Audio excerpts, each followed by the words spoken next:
I've lived beside Pine Hollow Run my whole life. That river's hum has been my alarm clock since I was a boy. My dad always said, you don't fight water. You respect it. You clear the culverts, you sandbag the soft spots, and you let it move the way it wants to. So when those spring storms rolled in, weeks of bruised clouds and heavy rain, I didn't panic. I walked the banks every morning, patched what needed patching, and told myself, like always, water wants to move. Don't stand in its way.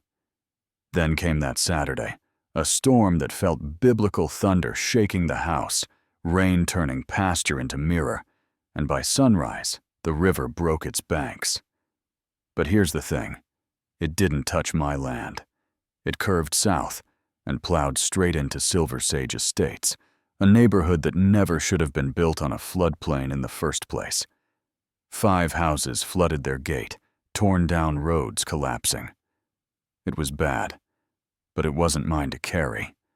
At least I thought so, until a Lexus pulled into my driveway, and a man in a gray suit handed me an envelope thicker than a steak menu.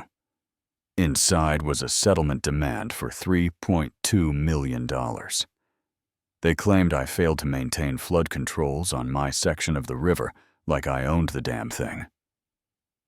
I laughed because really, how do you own a river? But he was serious. Sign the release, pay the money, or face a lawsuit. That's how the war started. Now me and Silver Sage have history. Years back, their HOA tried to sue me for starting my tractor too early. They lost, but they never forgot. And with Sloan Hartley leading the charge, they came at me swinging. Signs at their gate. Pay for the flood, Bennett. An op-ed in the county paper calling me negligent, claiming I put the whole community at risk. I couldn't even buy feed without people giving me sideways looks. You know what I mean? You can feel it when a town starts wondering if maybe you're the villain.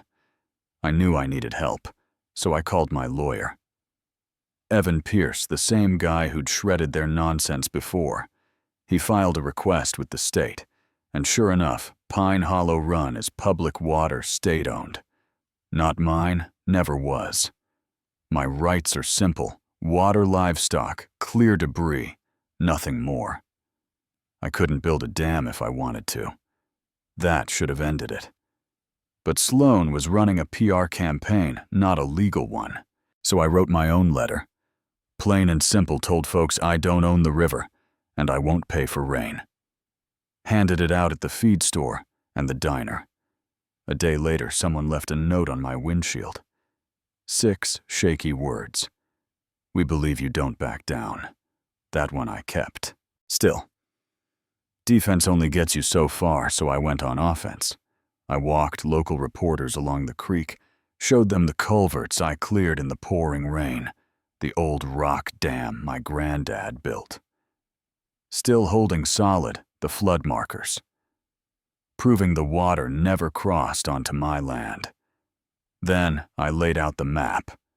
The floodplain shaded right under their homes, right where they'd cut wetlands to make room for koi ponds and decorative bridges. They strangled the river's lungs and then blamed me when it couldn't breathe. To seal it, I brought in an expert, Dr. Tessa Rudd, a hydrologist with no patience for spin. She delivered a report thick as a Bible, and her conclusion was brutal. Primary cause of the flood damage was Silver Sage's unpermitted alterations and their failure to reinforce the banks. Meanwhile, Evan dug through their records and found the smoking gun. 2 months before the storm, they'd canceled a shoreline reinforcement project. Why? To free up money for landscaping at their fancy gate. Signed by Sloan herself. That's when we filed our counterclaim for $1 million defamation and harassment.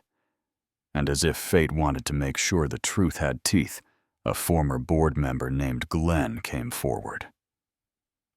Over coffee at the diner, he handed me a USB drive with recordings of meetings where Sloan waved off warnings, shut down flood grants, and called the whole thing optics. In one clip, she even said clear as day, "Pine Hollow is Bennett's problem, until we figure out how to make it ours." Yeah, that happened. And when the judge heard it, the silence in that courtroom was heavy enough to drown in. The trial itself was something else. Silver Sage's lawyers came in with charts and aerial photos, pointing to my property line like they'd discovered gold. They talked about negligence, about stewardship, about how I should have built structures I wasn't even legally allowed to build.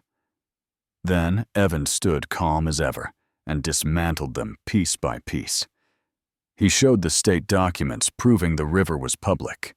He showed Dr. Rudd's report about their ornamental landscaping choking the floodplain. He showed the canceled reinforcement order with Sloan's signature. Then he called Glenn to testify, and Glenn laid it bare. Manipulated votes, ignored engineers.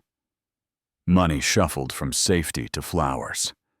The judge asked one question that cut through everything. Why are we litigating the behavior of a river? This man neither owns nor controls. And when Evan played that recording of Sloan dismissing the flood as a non-event, you could feel the HOA's case collapse. Their own neighbors, the same ones glaring at me in the feed store weeks earlier, looked like they'd swallowed nails. By the end, the judge dismissed their claims, ruled the HOA had acted maliciously, and awarded me $950,000 in damages. She ordered an audit of their finances, barred them from making public statements, and by that afternoon, Silver Sage voted Sloan out. A week later, her county job vanished too. Conflict of interest, breach of ethics, whatever polite word they used. To me, it was just consequence. You might expect me to celebrate with fireworks, but my victory came in the quiet. The next morning, I fired up my tractor at 5:30 the way I always had, and for the first time in months, there were no banners at the gate, no Lexus creeping up my drive, just the steady hum of Pine Hollow Run, doing what it's always done. A month later, we threw a little gathering, the Riparian Roundup.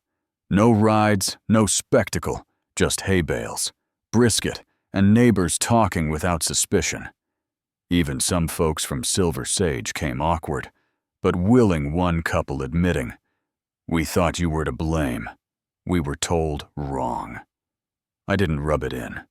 I just said, make sure it never happens again.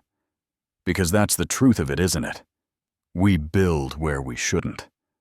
We cut corners for looks, and then when nature acts like nature, we hunt for someone to pin it on. And sometimes, that someone is the guy with dirt under his nails. But rivers don't read bylaws. They don't care about optics. They move the way they always have. And the only real question is whether we're humble enough to respect that. So I'll leave it here. Do you think an HOA should ever have the right to blame a private landowner for a public river? Was justice served?